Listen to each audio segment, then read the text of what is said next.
we're grateful to have Judith join us today, share with us some reminders on some deadlines and some other information. Judith, were you going to talk a little bit about Teach today too? Yes, Kim had asked me to talk a little bit more about Teach Empower. Yes. And I have one of our scholarship counselors on the line with me as well to make sure I say it all correctly. So. All right. Okay. Well, I'm going to turn it over to you, Judith. Thank you. Wonderful. Good afternoon, everyone. Thank you so much for joining us today. So as Lisa mentioned, we're going to be talking about stabilization grants, information that's for the upcoming deadlines, some of what to keep in mind for some future phases that are coming, and then looking at Teach Empower. So I'm going to share my screen. We're going to start with stabilization grants and just a few slides to make sure folks are on the same page, and then we will open it up for questions. So I believe you can see one slide on the screen, says childcare stabilization grants. You're good. Wonderful. So if you've participated in webinars with us before, a couple of these slides will be reinforced again this time as well. But we've called out a couple of other items to make sure that folks are aware of how this is working as we're closing up phases 1 and 2. We ask that, as questions arise, go ahead and put them in the chat, I believe. Lisa, is that okay? And we'll get to those as we finish up. Take a brief break with question and answers, and then we'll dive into Teach Empower. So background information, this slide you probably have seen if you've participated with us before, talking about where did the funds come from, the American Rescue Plan Act, how are they approved, and then the organizations involved. So JFS is the funding organization, and then OKRA is the administrative organization. So the next few slides, we're going to be talking about dates. There's lots of dates associated with these grants. So I want to make sure folks understand the differences between them. So one is about the application window, and that's what this slide is talking about. So we currently have 2 phases open. So phase 1 opened December 1st of 2021. It will close May 31st of 2022. And then phase 2 opened February 1st of 2022 and will also close May 31st of 2022. So for either phase, if you have not applied, we'll need to receive the application by midnight on the 31st. And that would be the midnight between the 31st and June 1st, that time frame. So, or 11:59 p.m., I guess is how they put it in our system here at the OPR. So that's the first piece, that application window. The next piece around dates is around the expense periods. So expense periods are when the documentation, the dates on receipts, when payroll was earned, that is the time frame that those need to occur. And so for the phases that we have, phase 1, operating new pandemic cost subgrant, that goes back to January 31st of 2020 and goes through January 30th of 2022. And then for workforce recruitment and retention and access development, it opened December 1st of 2021. It goes back to the application open date and runs through June 30th of 2022. So that's phase 1. This slide talks about phases 2 and 3 because in the manual procedure letter that announced phase 2, it also talked about phase 3. So these are the dates from the manual procedure letter. So in phase 2, operating new pandemic cost subgrant goes back to July 1st of 2021. And then all of the ending dates are still through June 30th of 2022. For workforce recruitment and retention, access development, and mental health workforce and family supports. Those are February 1st, again, tying to that application open date through June 30th of 2022. Moving forward then, as we go into phase 3, we will only have one phase open at a time, which I think will simplify a lot of things.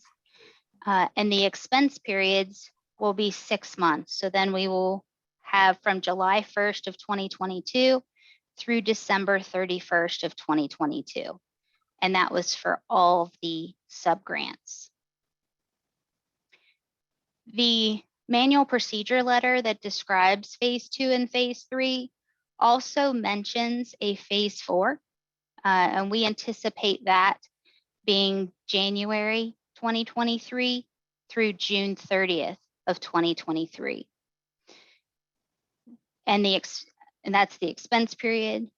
We anticipate for phase 3 that the application will open July 1 of 2022, and the application for phase 4 would open January 1st of 2023. So that beginning date for that period. So again, these items are all listed in the manual procedure letter that is at your disposal. As we see any changes coming with phase 3, I know ODJFS is working with provider feedback and the unspent funds from phase 1 and phase 2 will be rolling forward. There will be additional guidance then on amounts, things of that nature, that it's still coming. As we take a look at the reconciliation components, that's the next few slides that we have. So there's one reconciliation per phase, and it is possible that for a phase, you might have more than one application. But so when we get to the reconciliation, it'll be one reconciliation that includes all of the applications for that phase. The reconciliations are like the applications in that they're site specific. So one per license number is kind of how we're determining that site. The reconciliation is pre-populated with the activities that are selected from the application. So those will come forward. And we've already talked about the expense periods in the prior slides, how they're based on the subgrant and the phase. The time space percentage for family childcare, we find that that applies mainly around things like the facility maintenance. So that would be something to keep in mind as you're completing that process. And then there are a couple terminology pieces. So one is unused funds. So unused funds would be the funds that maybe you did not apply for the maximum funding amount for all the areas. That would be unused funds. You didn't draw it down, you didn't receive it. We do not ask that you reconcile unused funds. Unspent funds are a little different because those funds have been requested. They will be sent to the program, and those are what we're asking you to reconcile. If we find that potentially a program doesn't have enough documentation or expenses, that results in unspent funds. And so the unspent funds are what we try to work with programs to make sure that we get that to zero. We look at all potential expenses so that we don't have to get into a repayment status, because any unspent funds have to be repaid. Then finally, we're getting into a cadence with this, that a reconciliation has to be submitted before accessing a future phase application. And we want to make folks make sure that, and this is, please share among provider communities, it only has to be submitted, not approved. Just the fact that the form was submitted will allow access to that next application.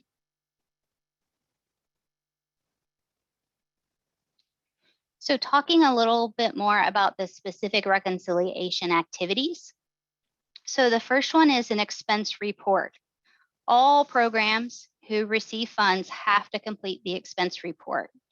The expense report is a subtotal of expenses by activity. So for example, if you utilized operating new pandemic costs, personnel costs in that section, for all the documentation that you have, you would total that up and you would put $1 amount next to that personnel activity. This is based on actual amounts spent. We are required to reconcile with the federal government down to the penny. And that's why we're asking for that level of detail from programs as well. So we're not able to round. Now, we do know that there are certain expenses that are whole dollar amounts. Typically, we find this in background checks. It is just a, $75, a flat dollar amount. So we do know that, but if it's in other sections, that is a common reason why we might return it and ask for clarification, just to make sure that we're not missing anything due to rounding. The next two bullets have actually changed for the better. So the one is still the fact that you can enter an amount greater than the grant amount, which is true before, but we did put a fix in that it would actually subtotal what you enter. So before it was capping at the maximum funding amount, which many found a little confusing as they were entering amounts. So now it will just total what you enter, which is a great way to check between your documentation and the total amount that's being entered for the reconciliation expense report. The next one, this one has been changed as well. So where the slide says it cannot be entered, a 0 now can be entered for an activity. So if an activity is selected in the application, you find that you don't have any expenses for that, you can enter a 0 and it'll let you submit. I will say that if you find you have to add an activity, the same process will still have to occur of sending an email to support@okra.org so that we can return the application so that activity can be added and then it can get added to the reconciliation. But if it's simply entering a 0, that will now allow you to proceed. The last bullet talks about the certification for balance of funds if this is applicable. So this goes back to the prior slide about the unspent funds. If you've entered everything into your expense report and as it's totaling, there are unspent funds there, an additional bullet at the bottom where you're clicking the boxes and you sign will be added that will say what the balance is for possible repayment. Now, our review team will definitely follow up with you to make sure there aren't any other expenses that can be added in the allowable time period, but just so that you understand how that's working. The second activity is around a reconciliation desk review. So 20% of programs complete this. It's randomly selected, and it is still within the same reconciliation expense report record. So if you get notified, which if your program is selected, you'll get notified through the Ohio Professional Registry. To complete it, you go back to the expense report record, the reconciliation, open that up, and at the bottom of the page, an uploader will be there so that the program can upload the documentation related to the expenses in the expense report. So we'll talk a little bit more about what that upload can include, but there's a few notes on here about labeling, and you'll hear us talk about this a little bit. A lot of times we'll receive documentation and we won't know what activity it ties to. So that usually has questions associated with it. A lot of times if labeling what activity it is will help us know, okay, this is where that goes so that we can tie that out. Usually it reduces the amount of questions, a lot of the back and forth to get those items resolved. And then like we've mentioned, If an item is deemed unallowable, we will definitely try to work with the program to make sure are there any replacement items that could be included in the same allowable in the expense period. When we look at documentation, so what gets included in the upload, if your program is selected for a desk review, it would be documents from a third-party vendor for goods or services that show order and payment information. So a good example of what we found is many programs might order from Amazon. And so depending upon where you are in the Amazon website, one might show the order, which might only show the items that were ordered, but in a different screen, it shows here's what you ordered, here's the total, here's how you paid for it. That second piece is what we need, that level of detail to show that it was both ordered and paid for.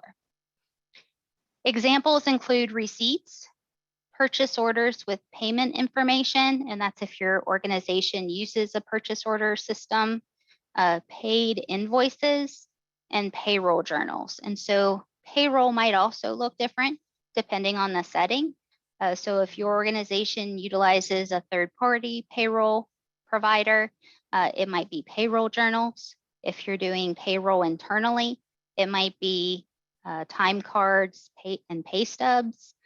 For family child care, it might be providing us that paper trail of the transaction, which might be a cashed or canceled check and a description of what you were paying yourself for. That could be, number of hours times a rate, or in the case of retention bonuses, the amount and the time period for retention, that type of thing. So that, as I mentioned, those are the types of things we're looking for, but setting might play a factor in what that looks like.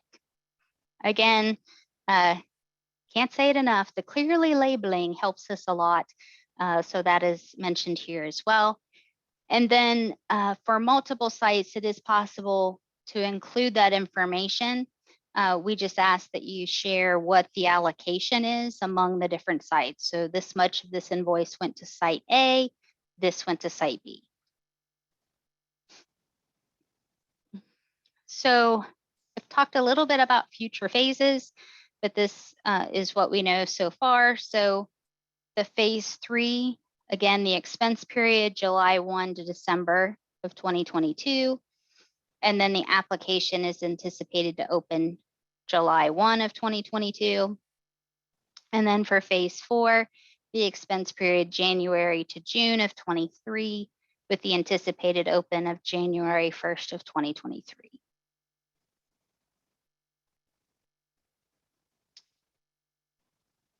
We have multiple resources listed on our website. If you go to our landing page, in the middle of that page, there's a stabilization grant banner. If you click on that, it goes to the page that has all of this information on it. So things like the manual procedure letters that currently exist, we'll definitely keep adding those as those become available, with additional guidance, the frequently asked question. And then we have guidance and user documents, or guidance documents and user guides, excuse me. So the guidance documents are more about the terminology, the more detailed about allowable expenses. The user guides are more about the step-by-step with screenshots of completing processes in the OPR. So that's the main difference between them.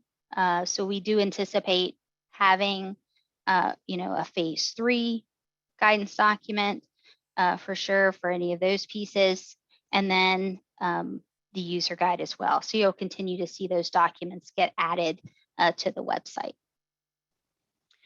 We're going to take some questions here today of what you might have, but definitely if you have questions after the call, support@ogra.org is who you can email. We have a team of folks that review and respond to those. And then we also have been working with the regional child care resource and referral agencies across the state who have helped with support around the application and reconciliation process as well. All right, so we'll take a moment here and see what questions we have. I see one from Emily so far in the chat. Judith, Okay. do you see that one?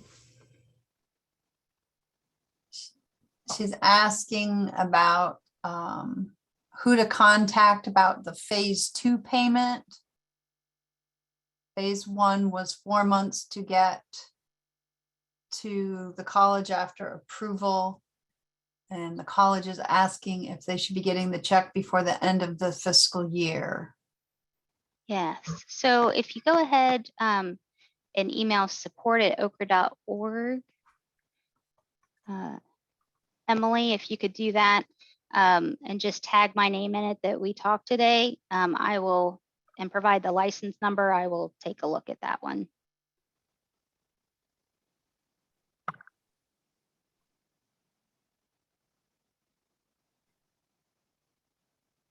If you want to enter any additional questions or come off mute, that's fine too, everybody.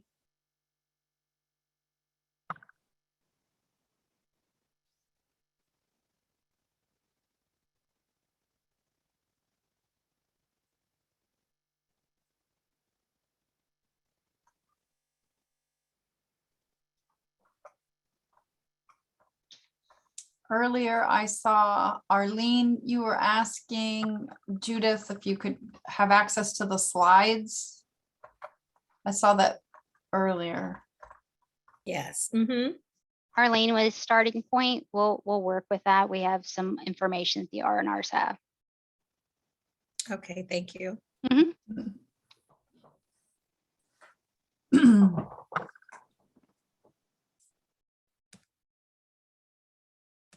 You must have been very thorough this time, Judith. Oh. Well, I appreciate everyone's patience as we continue to have these conversations, which I think is helpful with any new process, and this is very new to us. So I appreciate folks kind of engaging as we go along to make sure that we're all on the same page. A lot of kudos in the chat, Judith. Oh, thanks.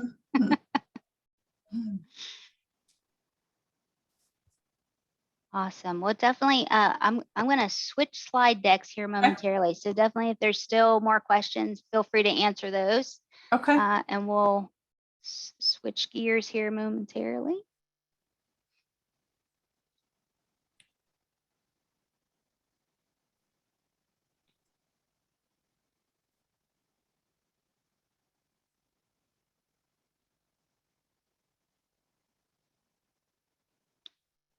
All right.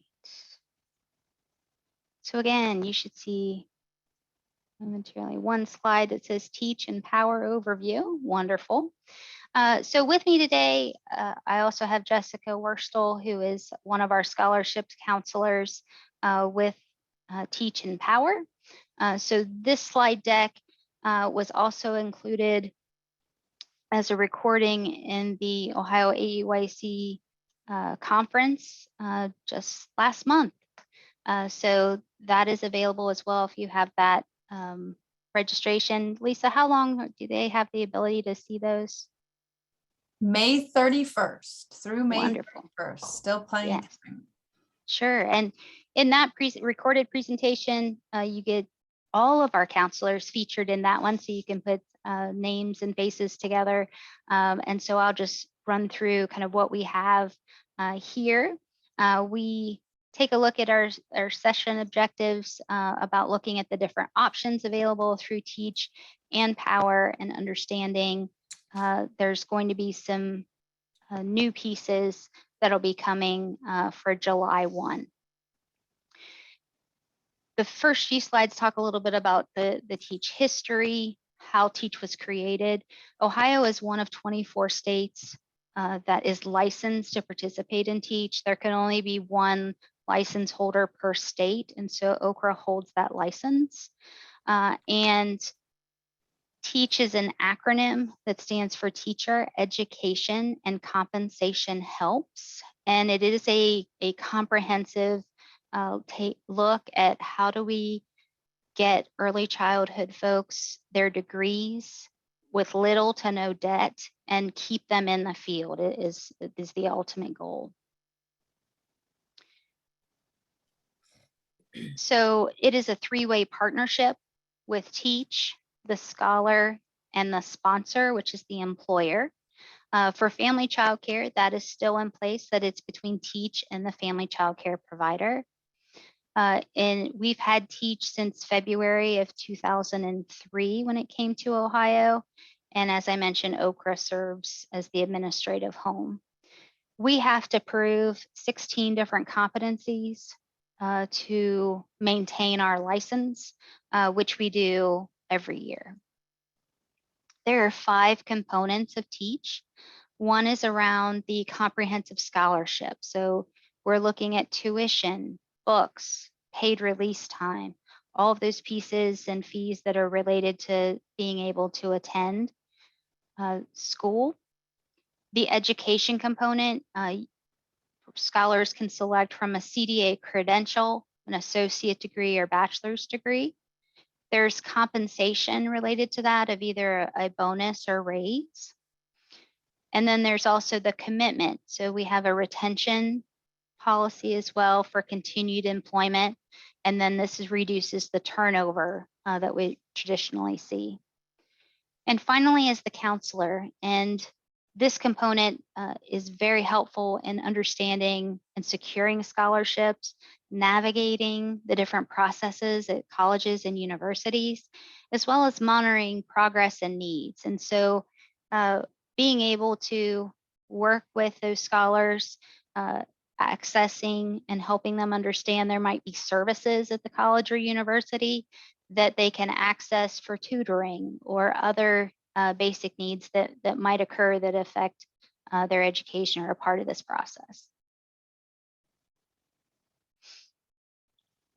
We have multiple scholarship types. The first one is CDA training. And so this can happen in either college credit, so through a university or college setting, as well as the Child Care Resource and Referral agencies across the state. So there's absolutely definite opportunities for the training piece, getting ready for that CDA. The next scholarship is the CDA Credential Assessment Fee Scholarship. So that is once someone has already completed their training, they've completed the observation, the parent surveys, the assessment, they're ready to get that assessment fee going. They can apply for these funds. It includes their assessment fee as well as an incentive for completion. We also have an associate's degree. This one is the Associate of Applied Science in Early Childhood Education or Child Development. And then the Bachelor of Arts in Early Childhood Education or Child Development. For the associate and bachelor's, we have schools that we cooperate with. And on our website, there's a listing of those. And so if folks are interested, I definitely make sure that you take a look at that list of schools.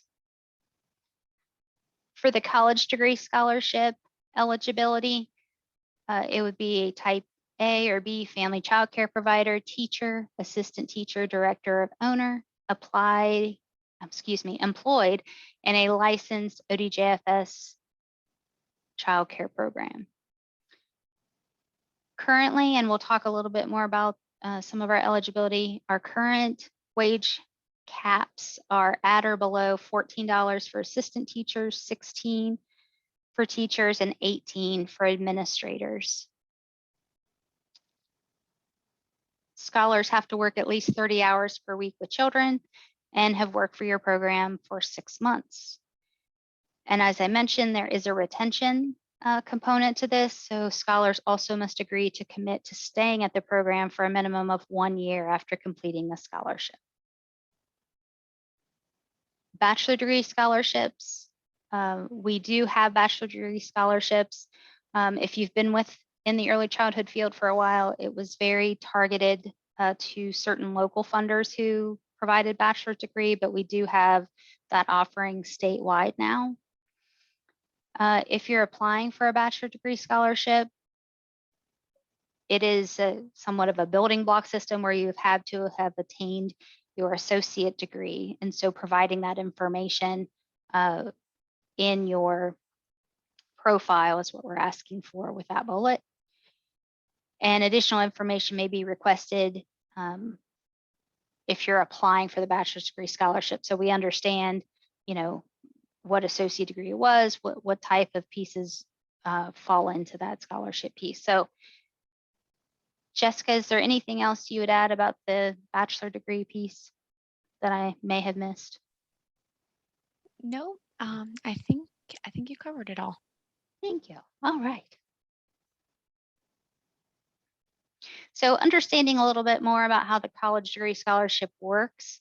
Again, it's this partnership between Teach, the scholar, and the employer. So for tuition, Teach pays 80%, and this is tuition and many of the fees. So you would be surprised, and if you look at a college bill, what those different fees are, but some are like a tech fee and a general fee and a lab fee. All of those fees get included in that. The scholar pays 10%, and then the employer pays 10%. For textbooks, this is a reimbursement component where the scholar would be reimbursed 80% of the cost of books. There's a travel internet stipend every semester of $60.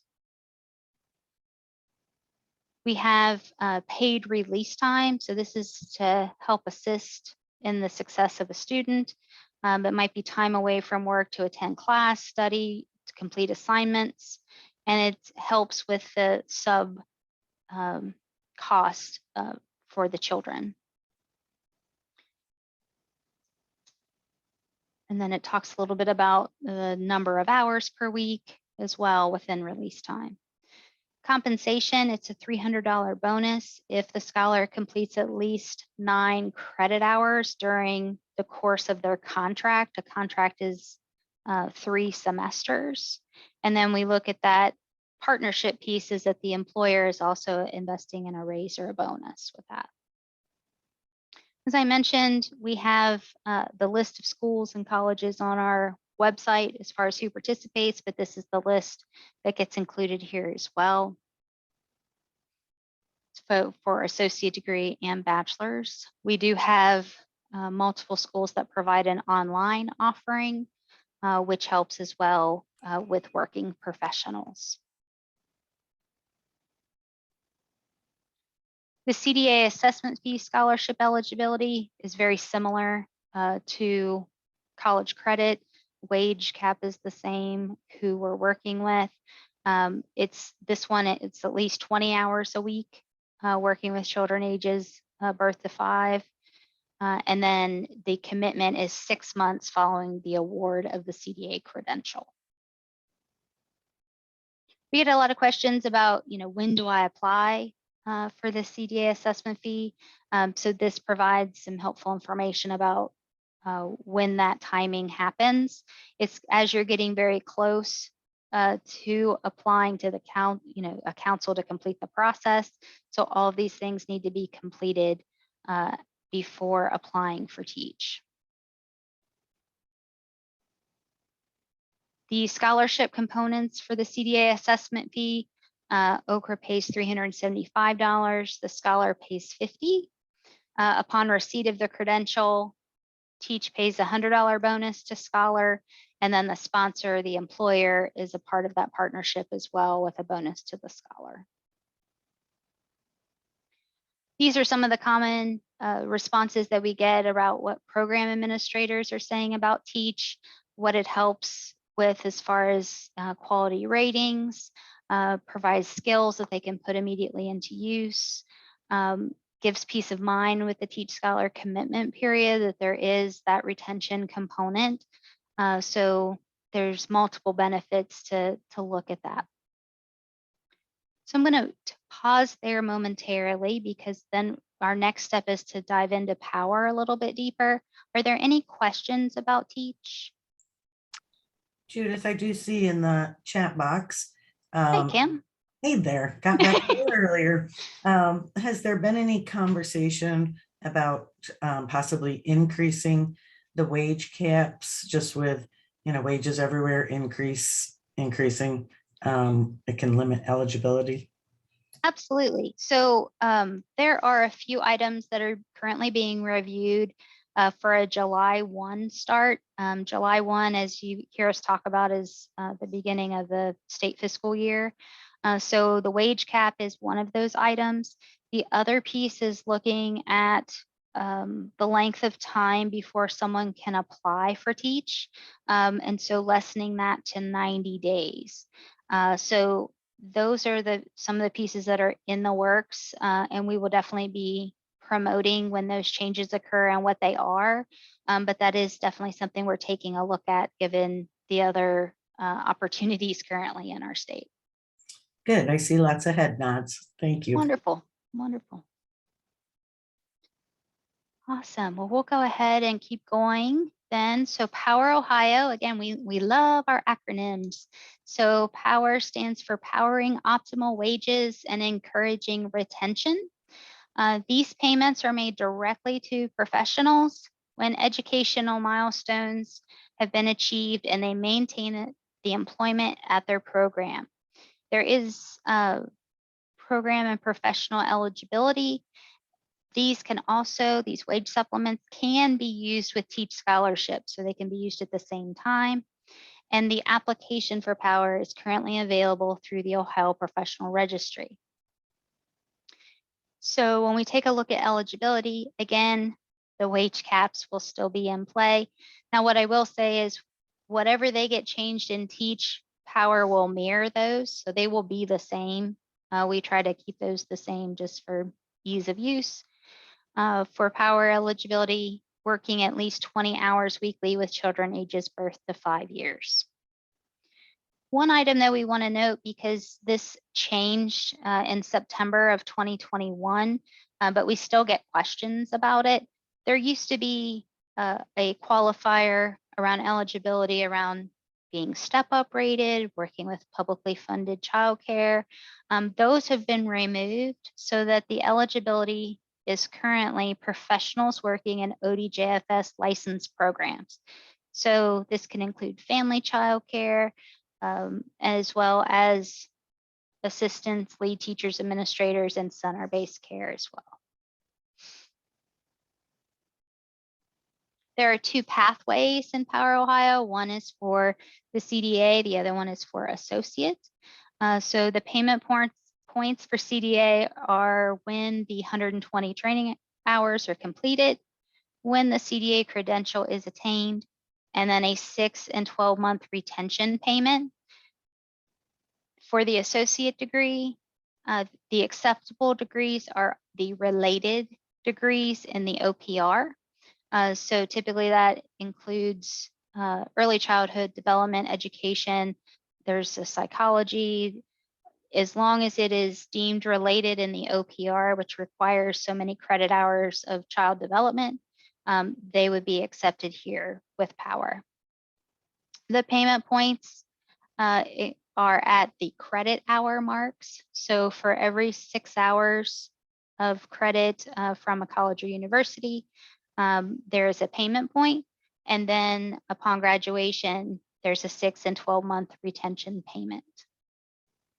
There are a few upcoming items that we want to chat about to make sure you're aware.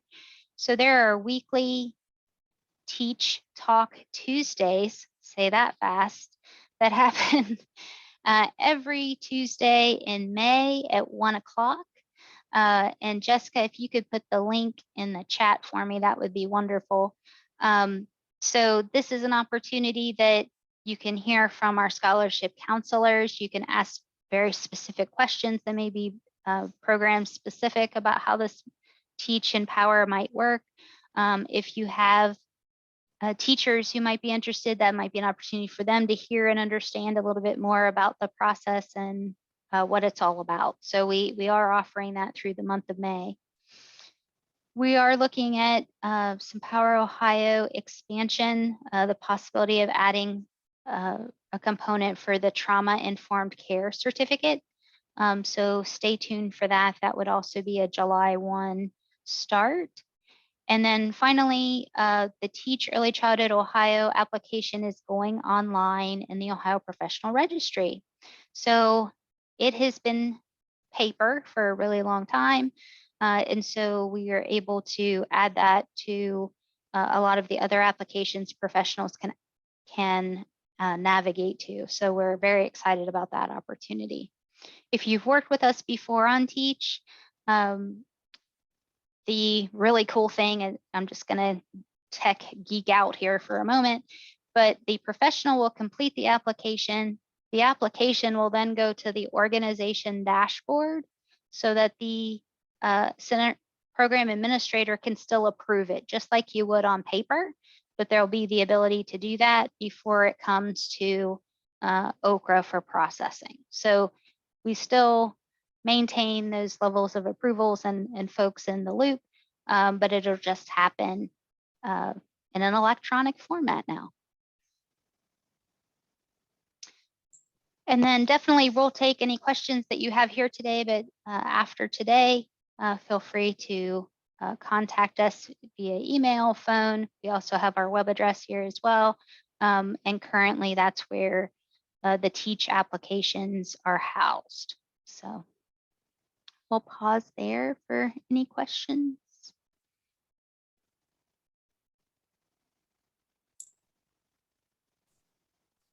And if there's not questions, if anybody's had experience with Teach the Power Ohio you'd like to share, I'm sure Judith would love to hear any success stories or anything, any questions as she mentioned.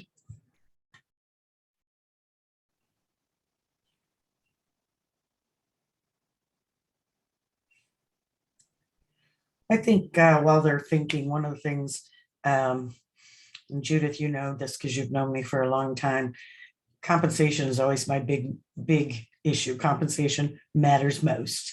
And while we know that these programs don't solve the larger issue, I think they're a bridge to at least trying to do something related to the issue to support the professionals in the field who, you know, are often required or influenced to get more credentials, but there's not always a lot of benefit to the individual. So anything that we can give to support them, I think is a really positive thing for our state to invest in. Absolutely. And I truly believe in the fact that there are folks that are called to early childhood education, much like they're called to education. And so if we can provide them with opportunities that provide education at little to no cost, to definitely take advantage of those, and then, you know, continue to work and advocate for the wages that need to be a part of the parity piece, is something that we continue to fight for. And Judith, we have a family childcare provider in the chat who I know very well, who's very thankful for the Teach program. Without it, she would have never been able to get her CDA and associate's degree from the University of Cincinnati. So yay, Tammy, yay, Teach. Yes, congratulations. Appreciate your commitment. Yeah, and also Becky Ward. So congrats to you both. Yes, thank you.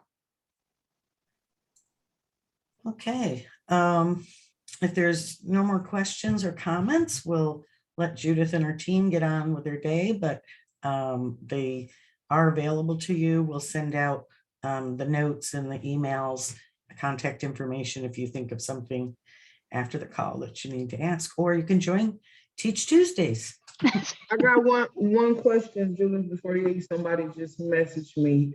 Are amounts staying the same for phase 3 and 4?